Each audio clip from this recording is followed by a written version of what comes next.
Hi guys, this is Spartan 765. Today I'm doing a post-range review on the MAS 36. This rifle here, I got it and it was unissued, so obviously it was unfired. Took it to the range today, shoot it the first time because I got some ammo for it. And there's some good news and there's some bad news. Well, not really bad news, but the good news is, first of all, the rifle, in my opinion, is phenomenally accurate. I mean, I love the sights on it. I'm not saying anything bad against Iraq veteran 8888, but he said the rifle, he didn't get good groupings with his. That just may be his particular rifle. This one here is a decent, very, very, very decent shot. The groups in the rifle at 100 meters. Keep in mind this is at 100 meters, not 100 yards. All the shooting I do is in meters. Groups are about that big, 5-shot groups at 100 meters. I was very, very pleased with it. Kind of dark out. I hope to get them down a little more than that, though. It was a little dark outside. It wasn't bad. It's about 8 o'clock now. I just got back about 5 minutes ago. The rifle shot phenomenally well. I'm going to play around with some different types of ammo, see if I can get the groups down to about that big.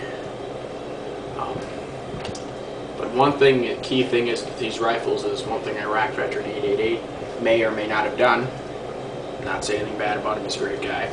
But one thing I did to my rifle right when I got it is I noticed the forearm, or the forehand area of the stock here was a little loose. You want that to be really tight, not super well tight. So you take this, take the whole gun apart.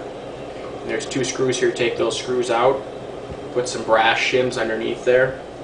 Tighten it back up, and when you bend the stock back up on, when it gets about 1.5 centimeters from the barrel, like when you're pushing it back up, when it gets about 1.5 centimeters from the barrel, the stock should start to be a little force. It should, stop right there, and then you should feel kind of like a spring for the last 1.5 centimeters. You know what I'm saying? It's, it goes up easy, and then it just kind of stops 1.5 centimeters away from the barrel because it caught.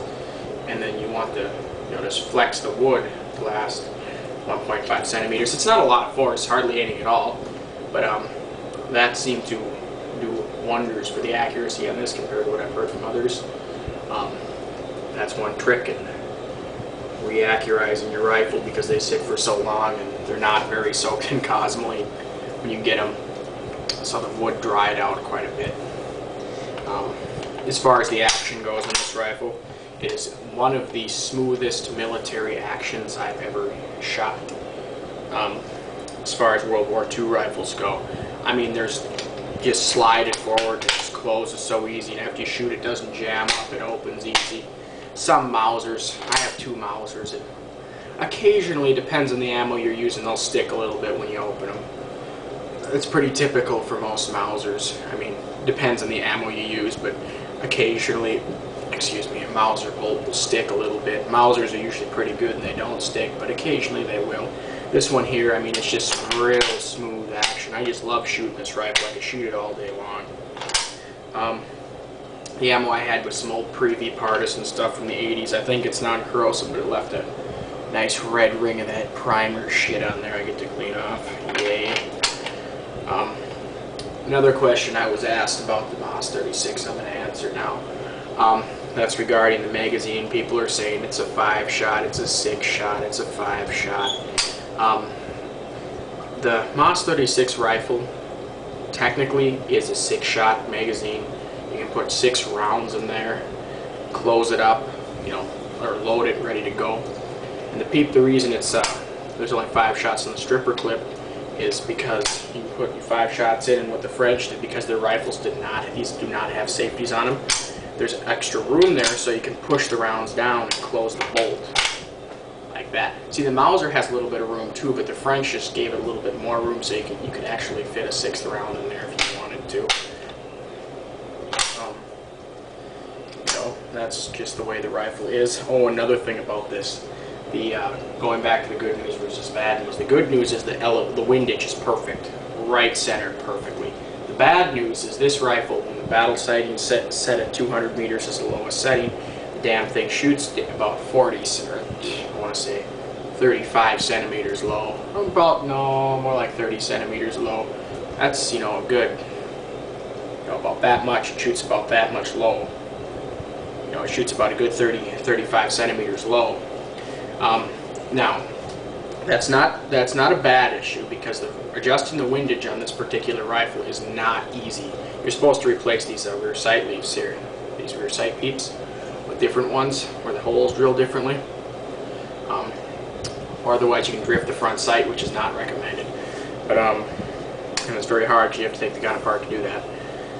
But what I'm going to do here, what I did find out though, is that if I have the peep sight set at 400 meters, at 100 meters it hits perfect right in the bullseye. So, you know, I'll look around and see if I can get one. I think I got to get one that's you can find them some places. They're kind of hard to find, but the different peep sights, I got to find one if they even made one for adjustments of 30 centimeters. I'm pretty sure they did, but you know, I'll look around and find one. That would mean the hole would be damn near right at the top of the peep anyway. According to my measurements, I measured it, it should be about right at the top of the peep. I'm pretty sure they made one for 30 centimeters. But windage is perfect. I love this rifle. But if I have it right at 400 meters, it's hitting the bullseye at 100 meters. Right the fucking bullseye. I love it. So that would mean if I put it at 500 meters, it'd probably be right on it. I'm guessing 300 meters. You got to remember here, though, that each time you go up in increment, the sight, it only moves a little bit when you go from 2 to 3, but each time you move, it starts to move up more and more. It starts to move up more per click because the bullet drops more. So if it's right on at 400 meters at 100 meters, there's bullet drop in this rifle. This particular round is only about, I want to say 2.5 centimeters. 2.5 centimeters at 200 meters. So it's not a whole lot. So if I move this up to 500 meters, the bullet drop 500 meters from 100 meters is probably around, I want to say 15 centimeters. So if I had it at 500 meters, it'd be right on at 300 meters. You know?